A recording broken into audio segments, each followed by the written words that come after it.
This is That One Audition with Alyshia Ochse. Cynthia, I'm so excited to have you. I really am. I've been tracking your career for a very long time, and we'll get to it in just a little bit why. But so you came to the States when you were 4, but do you still have your passport so you can work in both? You can work basically anywhere? I wouldn't say anywhere, although I wish I had that passport, whatever Right. passport that be. But yeah, I am a dual citizen. So yeah, I moved to the US when I was 4. Presumably, I would have had some cute little British accent that slowly melted away with enough American schooling. And yeah, it is only recently that dual citizenship has actually given me a different kind of access and just the ability to work in the UK as well as the US. So it was something I always was like, I hope this comes in handy someday, because for the longest it didn't. And then one day it did. Well, and normally I start in the very beginning, but I'm so curious. I just want to jump to it, especially since you just said that. Your Lord of the Rings audition, like, had you ever auditioned for Theo Parker? How did that audition come to be? Because I didn't realize it was a $1 billion production when I was, that's insane. Yeah. I mean, that figure is always the one where, as an actor, that's one of the areas where you are not privy to things, budgets.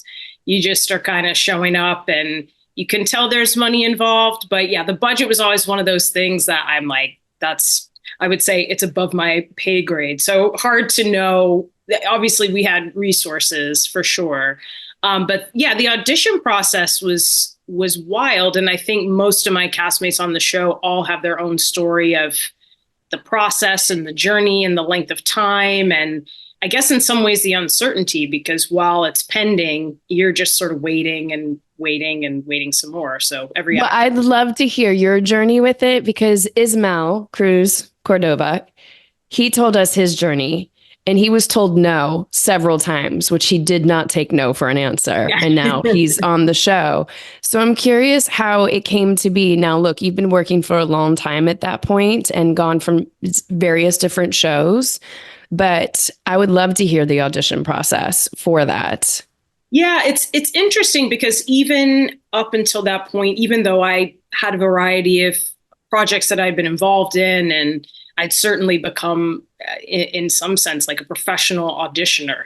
I had enough experience auditioning to really get it down to, I don't want to say a science, but you start to create your own methodology. You start to sort of know what works for you and what you need to do and how much time you need to prepare versus how much time you actually have. And so this audition sort of started like many others did, which was just getting an appointment to do a tape. So yeah, because this is during coming out of COVID times, right? Basically, it wasn't actually. I mean, that was the irony. I mean, obviously, there's been a real progression in terms of really getting away from in-room auditions, just like pre-reads and sort of initial auditions in the room, to more tapes. And this is the perfect forum to kind of debate the pros and cons of both of those things. But in this instance, because the creatives and casting were overseas, I got this appointment. It would have been summer of 2019. So this started like pre-COVID. Pre-COVID. It was a while ago. I mean, even to say it out loud, here we are in 2024. And it's like, right, the first kernel of this whole experience for me was in 2019. Which is hilarious to think about. It's wild. So then, since you did say you have a methodology to how you audition, can you walk us through, because this is it's material that a lot of people know, but yet we're going centuries before even that. I think it's like part 2, right? Or the world is. So how did you approach this? And you've done beautiful accents. You've done a lot of different work, from Westerns to, being on Arrow to just Spartacus. So I'm curious how you approach the material. And then I want to be taken through this whole process. Yeah, it's interesting because thinking back on it, and I remember this now, I had a very dear friend of mine, also an actress, someone that I've known, since my early days of moving here, which is another beautiful thing about this community, just your peers start to become your friends and you're kind of all in the trenches together, sharing your audition tales and woes and victories. And so I actually helped a girlfriend who, lives not too far away from me, put down a tape for this same role. So like before I even got the appointment myself, my girlfriend called me up. She said, "Hey, can you help me do a self-tape?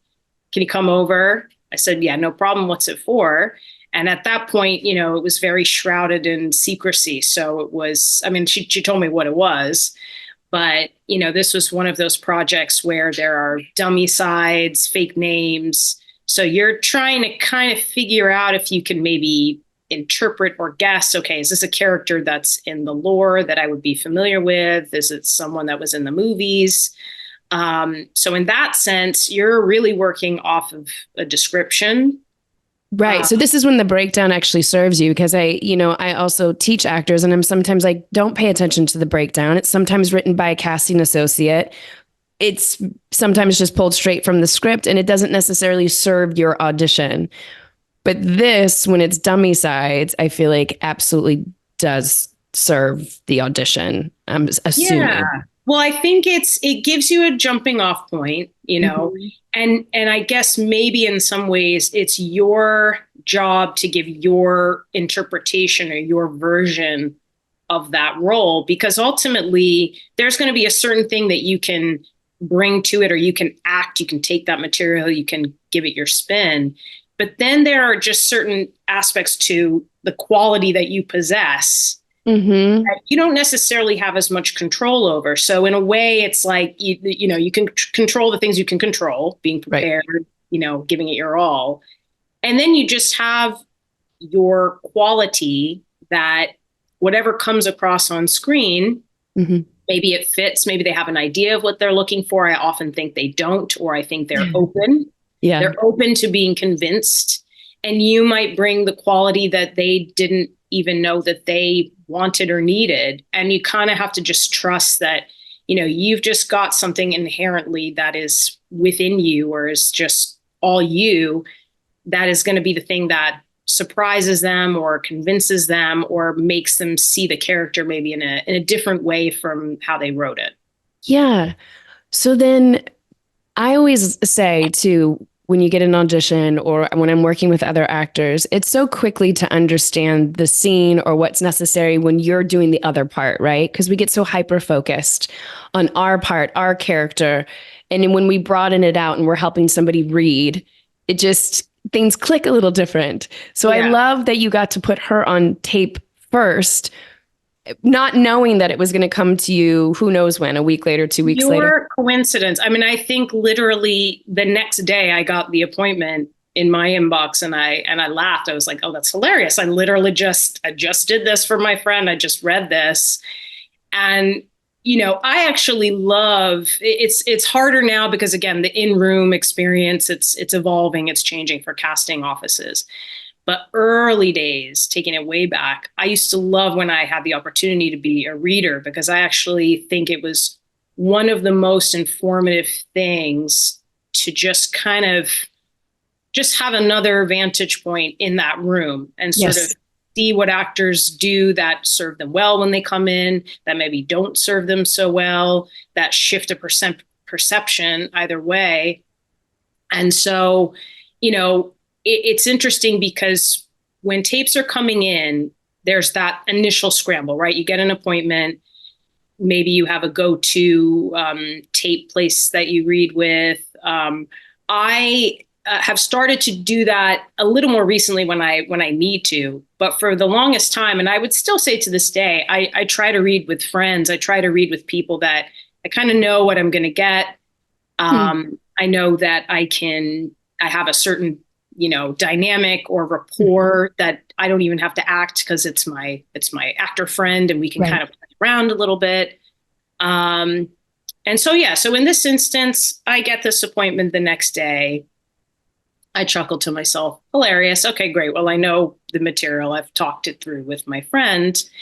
And then I call a different friend I was going to say, did you call her? The only reason I would have called this girlfriend of mine, because she's an exceptional actress, works all the time.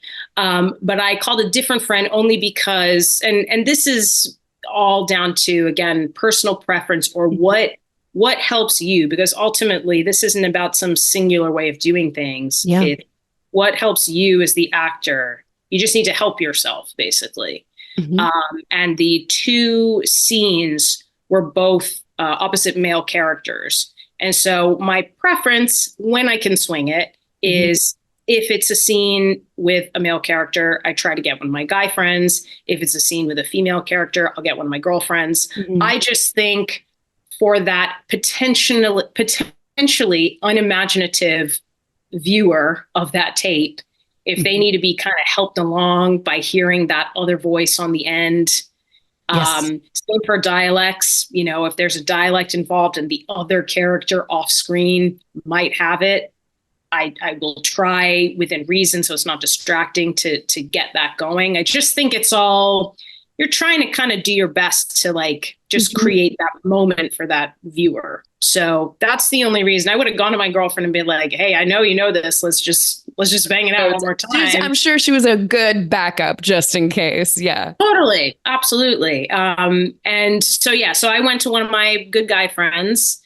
I said, hey, I got this crazy tape.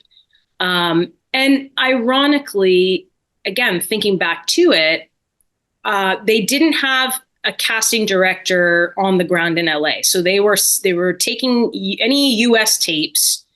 I think they had someone in New York. They had a casting director in New York. And they were all them being sort of funneled over to Theo Park, UK casting director, who's amazing and has done many other, Ted Lasso, among other amazing projects. And I had never met Theo, and I didn't know her. And at the time, I just assumed this tape was going to go to New York. So I didn't really think about its journey all the way to the UK office. And truth be told, I thought, well, this is kind of a long shot. I don't know that for something like this, they're going to find what they think they want out of LA. It's a project that, typically you see something Lord of the Rings and everybody's going to have these sort of RP accents or some sort of dialect. Now, ironically, in the movie, you have, Elijah Wood and Liv Tyler. And so you've got, people doing incredible dialect work. But I just thought, I don't know if they're going to really kind of thoroughly comb LA. And that was, that's a good lesson for me to not make assumptions about what they may or may not be looking for or thinking. Isn't it amazing how we talk ourselves out of the audition that we get, that we're so excited to get? I always cast somebody else. I'm like, oh my gosh, Bree's going to be great at this. Or, oh my, Amanda, did you get this appointment? I know you're going to kill. It's so funny, the things that we kind of mentally put in our lane that sometimes free us up too. Where I love the I'm not going to get this, so fuck it. Here's my take. Right. Yeah, definitely. You're right. It does free you up because you think, well, I've got nothing to lose. So I'm just going to do my version, my interpretation of this material. And I think with self-tapes, one of the benefits, if we're going to, again, sort of weigh these sort of two versions of an audition, I think you almost nowadays, not even almost, I would say as that actor, you kind of have to approach it with a filmmaker's mentality. Now, I've seen versions, and especially with the internet now, you can see people's tapes that they've submitted, and people can, go all out. They might, be on a sort of semi-location, have intricate costumes, get props involved. And I know that one of the topics that was discussed during the strike and just that, you cannot be expecting people to go and spend tons of money, filming high end versions of tapes and renting a costume or doing something like that.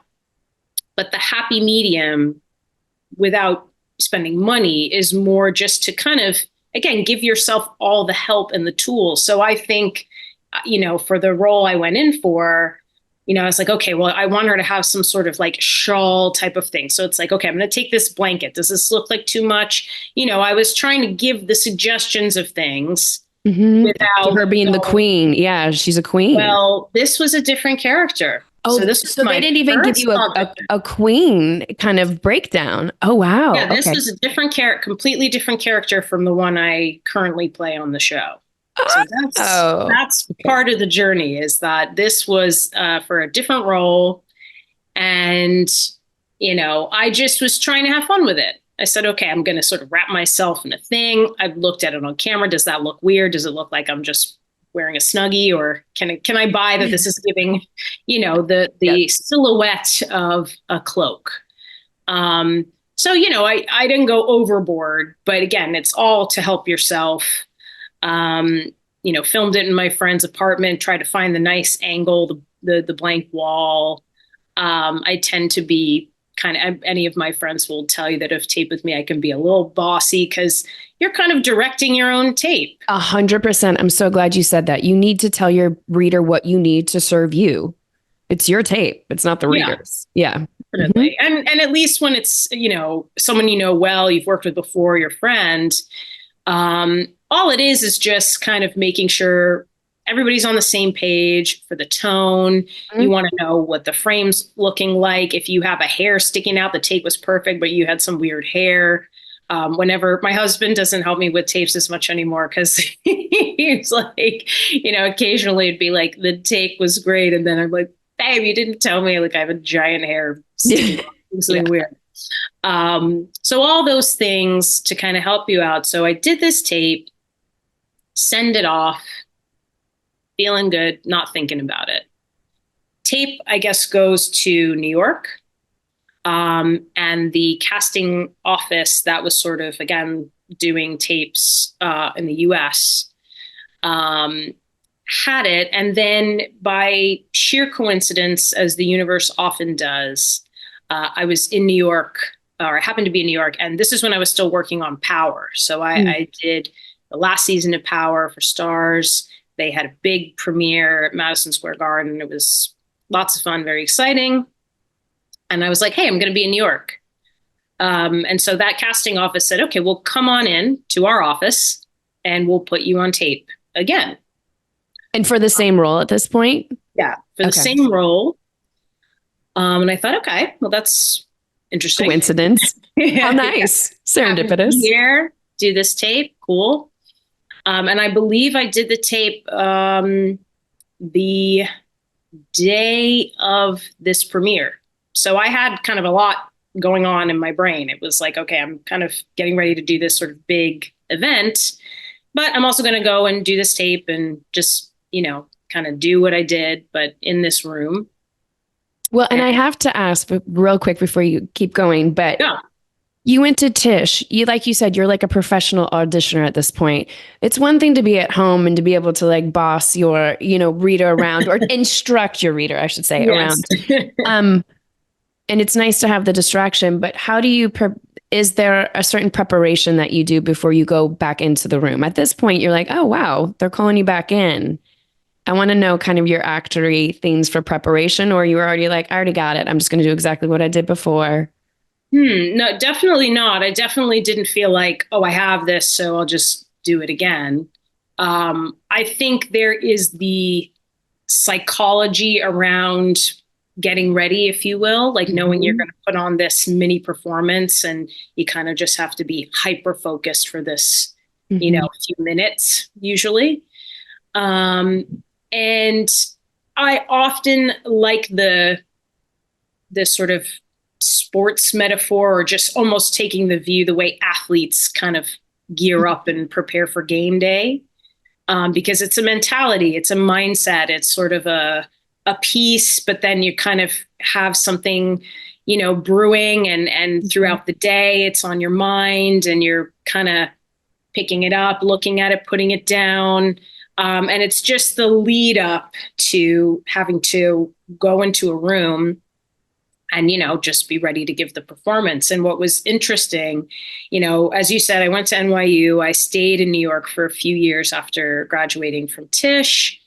And auditioning in New York feels very different from auditioning in LA. Yes, that's what I was wondering, is if you felt more like, oh, I'm at home, I feel comfortable.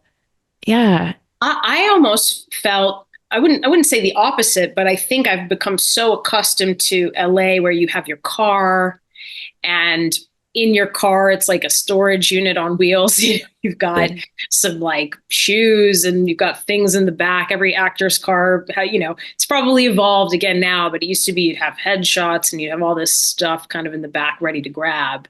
But I also think your car becomes a sanctuary. You're in the parking lot. You can run your lines in there. It's quiet. And then you get out of your car, walk into whatever building and sort of do your thing. New York, the city is enveloping you. You are trying to tune it out or tap into it or whatever works for you. And I kind of briefly forgot. So it was like, oh, I've got to be like on the subway, walking, sweating. August, give myself enough time to, wipe the sweat off, have the walking shoes to maybe change into different shoes. So there's a different, a lot of respect and memories for the New York audition because it is a bit more, you want to get there early to give yourself time to cool down from that commute, from that train delay, from that, crappy weather, whatever it is. All of it. The chaos of the city. Yeah. Yeah. And so, and obviously we also have the benefit as well. You've got your earphone, your AirPods or whatever it is, earbuds, music or sound that can just kind of, again, keep your mind in a certain headspace, tune out any distraction, tune out any noise. And so, yeah, to me, it's, of course, you want to have the lines, you want to know the material well enough.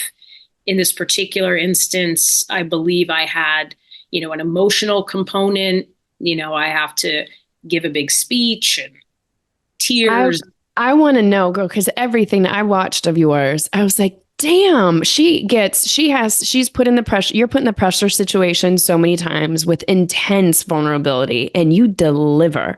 So I'm going to ask your preparation for that. I'm so glad you mentioned it right now. What is your mental preparation for it? Is it the music? How do you set up the certain triggers? Or are you that person that vulnerability just is right at the surface? Well, I would say that I think there's definitely a difference for that ability in an audition situation. Yes. And a work situation, both of which are uniquely challenging for different reasons. Obviously, with the pressure of an audition and being in the room and feeling like, well, it's got to happen. Well, because so many people, they'll end up pushing for the audition because it's not coming, especially with you going in the room versus taping where you could take a few minutes. So if you would be open and vulnerable about it, I'm curious about that process, specifically being in that room in New York. Yeah, it's interesting. I mean, again, I think you want to give yourself a buffer between you as yourself, again, walking down the street, having somebody stop you and talk to you, again, your train's delayed, you get lost, you got to talk to people on the way in, security sign in, whatever it is. You want to make sure that you can do all that, have this transition period or this buffer, this space and this time to then go into the room and not be carrying the weight of all those things. And I feel like getting there early is always ideal. Get there with enough time, again, to give yourself, time to just, again, literally wipe the sweat off your brow, because I know in New York, it's literally that you're like coming out of the elements or the rain or, whatever it is. LA too, for that matter. But again, I feel like your car can be your little personal space for all that stuff. Mm-hmm. In New York, my memory is always it's the bathroom, the bathroom stall of whatever casting office you're in, and you're changing and, you're doing all these things. But again, my feeling on it is always, you have to help yourself. And in order to help yourself, you have to know yourself. Mm-hmm. So to me, knowing yourself is with the practice of sort of doing this regularly, how much time do you think you need? Some people, it's like, all right, I want to be in the neighborhood where the audition is an hour out. I will be stressed if I'm cutting it too close. I need to be somewhere where I'm not going to be bothered. So it's kind of carving out whether it's the hallway or the lobby or some place where it's like, okay, where can I be where there's not kind of a lot of activity? If music is a great tool. I feel like for me, I have such a deep connection to music, and I'm a lover of music, and it's a soundtrack to just my life in general. So it's easy for me to use that as a tool. It's easy to, whether it's to calm me or to, again, connect me to some emotion. And I think if you feel like you know that material inside and out, I know for me, if I ever had that moment where I was like upset, I was upset because I understood that I didn't give myself the time I should have given myself. That would be the only time that I would be frustrated and upset. If I feel like I gave it all the attention and everything I had, but the vibe in the room, I didn't get it or they didn't like it, I at least walk away knowing, well, I did everything I could possibly do. So that kind of sucks, but I did what I could do. Right. I think it's if you went out late the night before an audition and really maybe should have told your friends, hey, you know what, let's rain check that. I have an audition. I'm going to just kind of power through and look at it backwards and forwards. And I mean, it's been a while, but there was definitely a phase for many years where, and it was probably when I was single, I used to sleep with my sides like next to me, maybe that's not like necessary or healthy or the best thing. You might wake up in the middle of the night and have an idea. I do a lot of dream work. So yes, like, they are on the pillow next to me. Through osmosis, just like totally. But yeah, I mean, I think to me, it was like, I just want to feel like I know this so well that I'm not stressed about that part. Great. That's not the part. Yeah. If I'm sort of worried, it's not because I don't know the lines or I don't know kind of the beats that I'm trying to achieve. I also think you have to be easy on yourself so that, is it difficult when, again, there's a scene and on the page it says she cries, For every woman, right? Mostly for women, it's like, she's devastated. She breaks down right here. Yeah. And you're like, okay, here we go. Yeah. And I think there, of course, then feels like there is that pressure that it's like, well, crap, I have to cry on demand. I have to say the line and I need to, burst into tears as it says on the page. And what I think is interesting is if you're open to allowing yourself to really just let whatever happens, let whatever happen. I think you should still be in the emotional space as best as you can get there. But then suddenly maybe you separate yourself from the pack because you are the person that doesn't cry. You are the person that, most of the time when we are emotional, we're trying to tamp it down. We're trying to not cry. We're trying to not cry. And, perhaps the more interesting choice or the more interesting situation is watching someone struggle because in this pause, in this moment, they, you can see them struggling with something. And it might be that you, actor, are struggling with that audition in that moment. But I think this sort of forced, feeling of like, well, I need to hit the tears here. When I see that on the page, even for scripts, even, when you're going to work on something, to me, I always think, well, that's for the reader. That's for the reader of this script that needs to kind of understand the story. Yes. It doesn't have to be for the actor. I mean, it's certainly there because the actor is also reading, but all the description, all these sort of the stage business, as it were, is for a reader to envision what's happening, but that doesn't necessarily mean it has to be for that actor to execute it exactly as it's written. That's my personal. I love this viewpoint. Yeah, I think it's helpful. So then what happens in that room? The TV and film landscape, it's constantly changing, but traditional actor training has largely remained the same. It's focused on a theater model whose main goal is to help you stretch the expression of your instrument.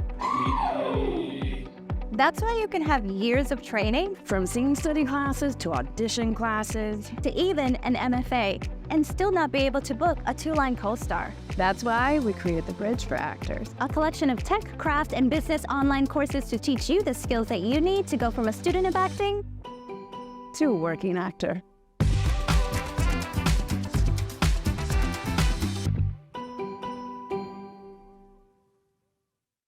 What does happen to you in that room when you're going in on that day, when you have the outside world, you have that premiere later, you've got all this stuff going on. You had 2 scenes, right? Is the first scene, is that the breakdown scene or the speech breakdown scene?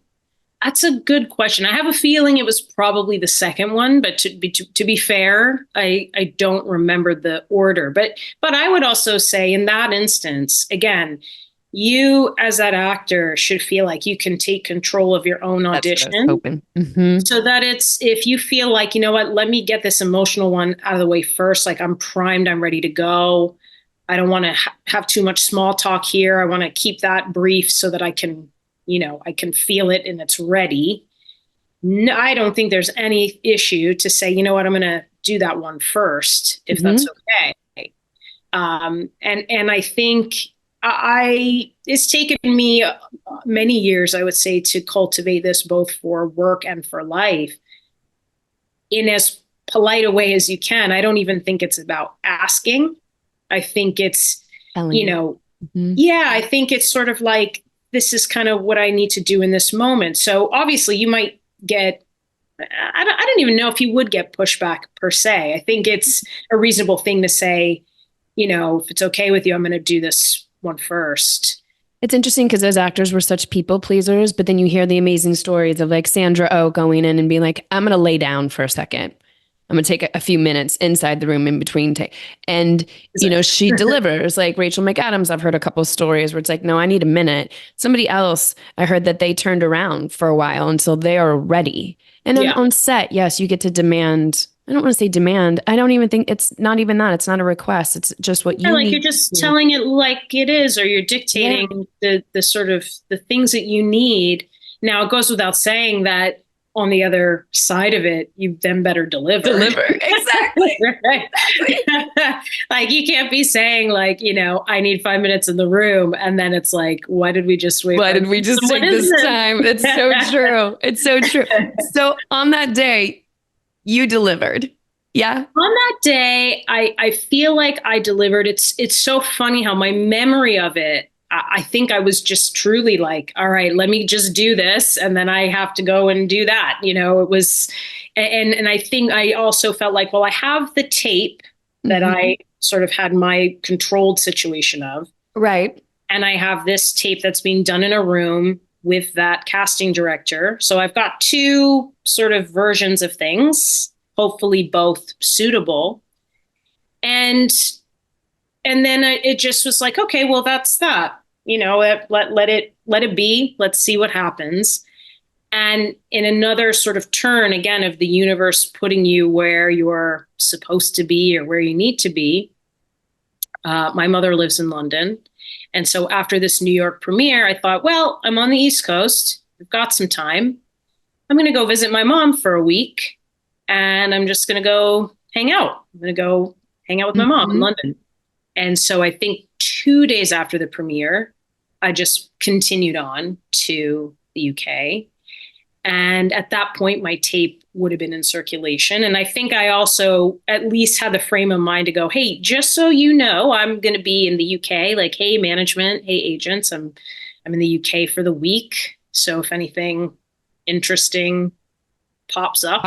Yep. Where I am. And I think I was about a day or 2 into my week-long vacation when I get this call saying they like the tape. They like that tape. And I thought, oh, cool. Like, great. I mean, okay. And then it evolved into they like the tape and they want to arrange a Zoom with the showrunners so they can sort of talk to you about the role. And they're going to fly you to Barcelona to read with the director. And this would be J.A. Bayona, who did the first 2 episodes. So then it shifted and I went, oh, well, that's a different story. Yes. Yeah, that's interesting. That's okay. That's very Do you promising. feel pressure at that point? I want to know how you deal with pressure. I think pressure can be good. Absolutely. As long as it's not debilitating, right? So perhaps I felt the good kind of pressure.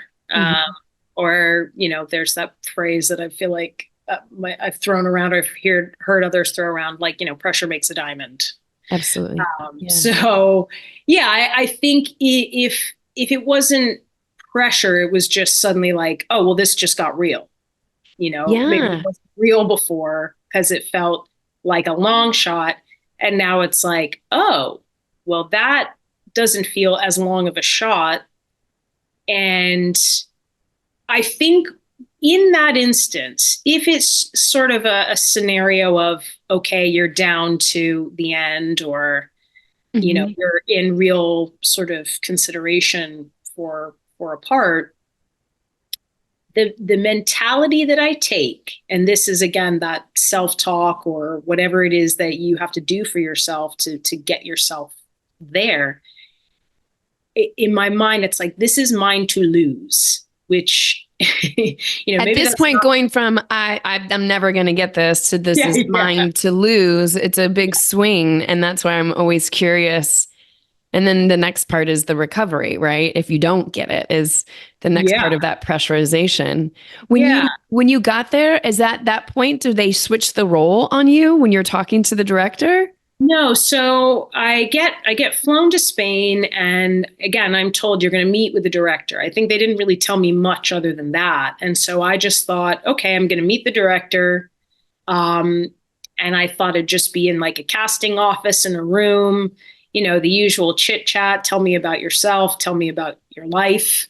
And so I thought it would be pretty straightforward, and then, go into the material and read the material, as they told me to have the material prepared and ready to go. So when I arrive in Spain, and I'm still jet lagged because I've only been in London for a couple of days. I was at that premiere, I'm tired. So I'm not like really prepared and thinking about, my best foot forward. Although suddenly there's like this scramble, of course. I arrive and I'm literally just dropped off in this industrial area. I've been to Barcelona like once. And I walk in and I'm like, oh, this is like a sound stage. This isn't someone's office. This is like, there's crew here. Were they was it a test? Did they? Yeah, it kind of ended up being like what I would call a screen test. Unbeknownst to you at that point. Unbeknownst to me. So did they throw you into hair, makeup, costume, like all of that? They had hair and makeup there. They had told me to sort of bring, they requested like, wear dark colors, wear, something that has a silhouette. I sort of ran to Zara like the day before and like, found something that could kind of, again, give a flavor, give a vibe. But I was admittedly thrown, for lack of a better word. But again, there is, it's okay to be thrown. It's okay to feel pressure. It's about how you regroup and decide, okay, well, here, this is it, right? This is like you're doing all this work to get exactly to this point. So you want to feel like all your preparation are really for those moments. It's like, again, it's like athletes in the Super Bowl and the Olympics. And you've got a 20-year career plus years at Tisch that are supporting you. So it's not like you're thrown into this completely cold. I'm sure you, at this point, get to go back on that muscle is primed for this exact moment. Yeah, I think you start to trust your abilities even at your worst. You know, if somebody woke you up in the middle of the night and they were like, 11th hour, you know what? We had an actor drop out. We need you to get here in the morning and here are the lines. I think a lot of actors would surprise themselves. Yeah, I think so too. You'd probably be okay. You know, would it be like your favorite performance or your best? Maybe it could be. Who knows? Maybe it could be. I always say when you're tired, sick, or, you know, those sometimes end up being your best performances because you can't overthink it as the actor. You just are really present as hopefully the instinct character. Yeah, it's instinct that kicks in. Oh my gosh. So you do a screen test for the other character. So when does it switch to, by the way, you're going to be the queen? So I do that screen test. I feel okay about it. You know, I kind of was like, all right. Yeah, I feel like I did everything I could do. And at that point, you know, I believe starting in New York and continuing through to my Zoom with the showrunners, my arrival in Barcelona, meeting people there, I had already decided, again, as a matter of perception, that I didn't want anyone to hear me as myself. I thought, you know, this is Lord of the Rings. Mm-hmm. I don't want them to hear an American. I don't want them to hear me like this. I think it will sort of affect their view to hear me switch in and out of accents. Obviously, we know a lot of our more famous, you know, British and Australian and Welsh and Irish actors and actresses that, you know, play in American dialects all the time. And so this was kind of the reverse, where I thought, okay, I think a British dialect every step of the way is going to serve me well. I want them to hear me like that. So you stayed in the whole time. Wonderful. Amazing. Stayed in the whole time, which was interesting once I met Theo, because Theo started to have a lot of questions for me as this British actress who she hadn't met. And so she's asking me, like, where have you been? Yeah. Well, it was more like, where did you say you were from? And so, you know, initially Theo was my reader in this screen test. She was incredible, was very sort of there for me. And this was my first time meeting her. And at the end of this very long day, because it was a day-long process when it was all said and done, and we leave the studio, and, you know, I say, look, everything I told you is true. I'm here visiting my mom. My mom lives here. I was born here, all of that. But this is how I sound. This is me. You know, I dropped the accent. This is me. This is how I sound. So I wasn't lying to you other than this dialect, because I had to come clean and feel like, all right, I feel like she was suspicious of me. So I leave. I go back to LA straight from Barcelona. I have one night in Barcelona. I go have a glass of wine and tapas and, you know, kind of think about, oh my gosh, no one in the world just happened. Yeah. And the only you can't talk to anybody about it, I'm sure, because it's full. Yeah. Couldn't tell a soul other than my husband knew, my manager knew, my mother knew.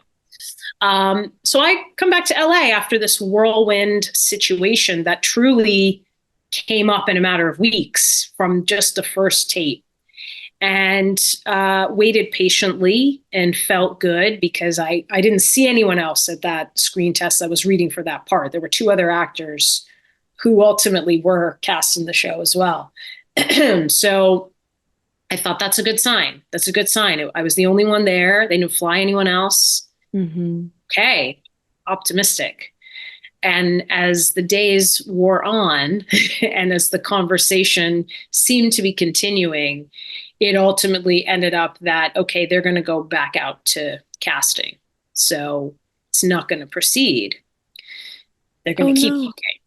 So I thought, ooh, man. Okay, here's that recovery point that I always like to ask. So then what do you do to recover from this high of like, I don't even want it. Oh my God, this is mine to lose, to like, oh, that's it, huh?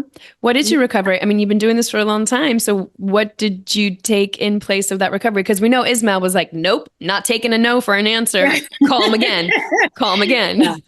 And that's how he and I are different. Cause like I applaud, you know, the balls he had to be like, no, you will cast me. Mm-hmm. I think that I have learned, however one learns, to just I don't even like the idea of it being rejection, right? You know, I think that feels so personal, even that word. And it's something that's so deep in all of us. Like we've all experienced rejection in a very visceral way. And so, it's hard not to take it personally. I think if you feel good in the work that you did, you prepared, you did everything you could do. I think the rationalization is, well, I did all I could do and I wasn't the one. And I can have this little mourning period. Yes. And then I got to move on. And then another audition right behind that one. And this one just wasn't for me. It wasn't meant to be. But I do remember, because it had been a while since I'd really wanted, such a unique project and one like this and one that was going to be in New Zealand and, everything about it. Come on. All the things. Come on. Yeah. It was like, and obviously like it was my boyfriend at the time, I'm remembering as well, my husband, it was like, we were excited. It was like, okay, like we would be able to go to New Zealand and go on this grand adventure. And I just remember thinking it had been a minute since I let myself start to dream, start to envision like all the things that would come with this opportunity. So I had, like a day, I think it's okay to kind of mope around and, feel a little like sad through it. Right. Yeah. And then it's like, and then just try to kind of pick up and move on. And then when do they call you and say, oh, by the way, we're just going to slide this over here, or we're just going to put you in a different position? So let's say, if my timeline is right, let's call that like when that was all said and done, September of 2019, roughly. So, the holidays come up, it's Thanksgiving, it's Christmas, holidays come up. It's January or February of 2020. It's right before the pandemic. And I get an appointment and they say, there's this other role and they'd like you to make a tape for that. So they make you make a tape. They don't even just be like, here you go. Oh, wow. No. Wow. Oh, no, okay. No. And there's a good lesson, I know from other actor friends, and again, it's a very natural sort of feeling when you feel, again, rejected or however that lands on you, that, producers or people can come back around, casting come back around and be like, hey, could you come in for something else? Could you come in for this again? And there's the stubborn part that's like, no. You know what I can do? Yes, but then also it is I call it that validation loop where they're like, they like you, they like what you do, but they need to see the essence of something else. So it's just like going and. Well, I think that's the attitude you want to have, but where I've seen it sort of burn people is out of a sense of, being spurned or ego, that people will go, no, I'm not going to do that. Like, what I can do. And people literally shoot themselves in the foot because they're holding on to something when meanwhile it's like, well, we love them. We just need to figure out how we can sort of use them or where they'd be a good fit. And sometimes that could be like 3 seasons later on a series. 100%. Right? So, because I ask everybody this, and I think it's good since you had to retape, what are like 2 or 3 things that you do when you're prepping your audition other than reading the script that help you drop in character-wise, story-wise, whatever it might be, especially on something like this where you now know the world, you've talked to the showrunners, you kind of know everything. How did you prepare that audition then, the new one? With the new one, I still didn't know much. I think that this is a project, and I think you're seeing this more and more in the age of kind of Marvel and sort of things that they're these big productions and they have to be very protective. So they give you minimal information. And so even after sort of auditioning for one role, the new role, I don't think I knew she was a queen. It was like very sort of generic, kind of the things that I was saying. It was hard to pick up clues about who she may or may not be. And I believe even when I did this tape, I I had a cold, so I sounded stuffy. I was like, oh God. So I think for me, dialect is a big one. Okay. Yep. Do you start with dialect even before you're learning your lines? Or before you're learning your character? Are you working on the dialect as you're learning the lines, I guess I should say? I think it's maybe a bit of both. I mean, this was me doing a dialect that I'm comfortable with. Mm-hmm. I think it's different if it's something where you need a bit of coaching, or it's something that's really not in your wheelhouse and you really have to learn that dialect and work it so that it starts to be, sound natural. Yeah. With this, because I had a certain level of comfort with it, that just came with learning the material. But I often think about it's like a language to me. And again, I think it changes something within you and even just how people experience you. I mean, I've had people who heard me in the dialect only. Then they hear me as myself, and it's jarring for them because it's like, whoa, you're like a different person. Completely right. One dialect to another. So the dialect, if you're comfortable, to me, kind of goes along with the lines. And I did this tape. I worked with a friend who had like a sort of a self-tape sort of setup, like a big business. And I just remember in my mind thinking, I just hope they don't break my heart twice, like I kind of just had to be loose with it because I thought, gosh, it would really suck to, not get this twice in a row. Twice. Yeah. So this script analysis, and then you're just doing your typical script analysis. Then how do you help yourself be loose so you're not holding it so tightly? Is there a practice that you have for that? Well, like I said, in this instance, no script. So it's just sides, right? And I think, when I think even back to the beginnings, if you will, like the early days of my tapes, and I truly have like a brick by brick career. I mean, I truly went from having like one line to you did. You climbed that ladder. You went up the stairs so beautifully. Yes. And the hardest auditions are the day players, the guest stars. Those are the hardest ones. 100%. I couldn't agree with you more. Yeah. Yep. Because you are really having to craft something out of very little. But I think you still want to have, and again, this is the benefit of the self-tape, you want to have a beginning, middle, end. Yes. Like I like the idea with tapes that, there's some sort of entrance, or, obviously you can fade into something, but I think even just how you enter frame, if it's something comedic, just kicking it off, giving it energy, making sure it really pops, and making sure that there's like a definitive end, even when it's a situation where there's two lines. I definitely remember some early auditions, and this is even when the day player or guest star roles, one day guest star roles were still pre-reads in the room.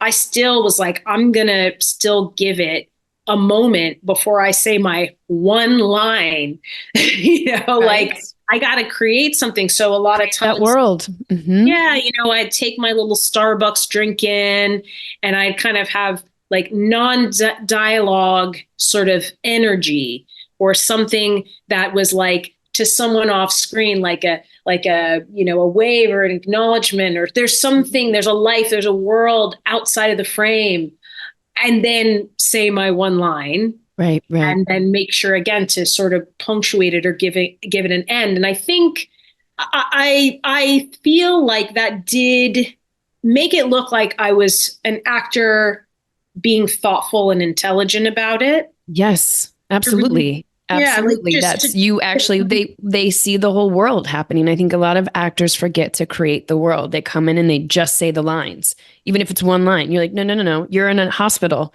What were you just doing right before you delivered that line? Where are you going to go to next? You're grabbing the chart. Okay, go grab the chart. So casting producers can say, oh yeah, I see them in this world because you just created it for them. For sure. You've got to help them along. And I just think it shows a work ethic, because the other thing I understood on the other side as a reader, you could see people who put no effort in. Yes. You could tell. And to me, it just shows a lack of care, whereas even for the 1 and 2 line things, you're showing that you care, you're showing that you're thoughtful, you're showing that you're creative, because again, maybe you added some bit that it's just not on the page, but you're giving it life. And those are the people, again, they distinguish themselves. I think it's definitely a numbers game, right? Like you want to try and be in that top tier of actors auditioning for that part that have distinguished themselves by showing that they put effort in, that they're creative, that they're thoughtful, that they've got something interesting. Yep. And if you don't put that effort in, why should they put effort into you? It's $1 million production or $1 billion production. So why are they going to put the money into you and give you that opportunity if you're not going to help contribute to the collaborative process? Yes, it's very, very, people just sometimes want to go in and get the job. And I hate when there's no small roles. There's just none. There's just none. Really they wouldn't be in the script. It wouldn't serve any purpose. They would cut it.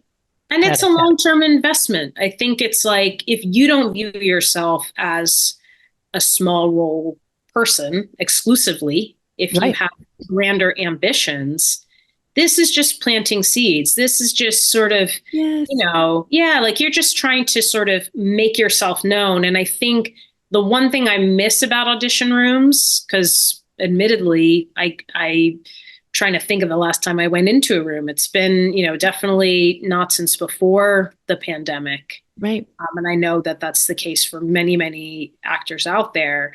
But it was always about, I want to, in the long term, have a sense of relationship to these casting directors that over many years will see you do your 1 line, your 3 lines, your 5 lines, and they can vouch for you so that maybe you go in and maybe your audition this one particular time, it's just okay. But this casting person that has seen you over many years can say, you know what, I know that they're great. I can vouch for them. And I always love the idea of at the end of the day, we're going to be your best advocate, that they were having conversations about you when you're not there. Mm-hmm. I think all the time about when I'd go into a casting office and you'd see actors' pictures sort of taped around, and you're like, hey, okay, they separate people from the stacks. They do. For any particular reason.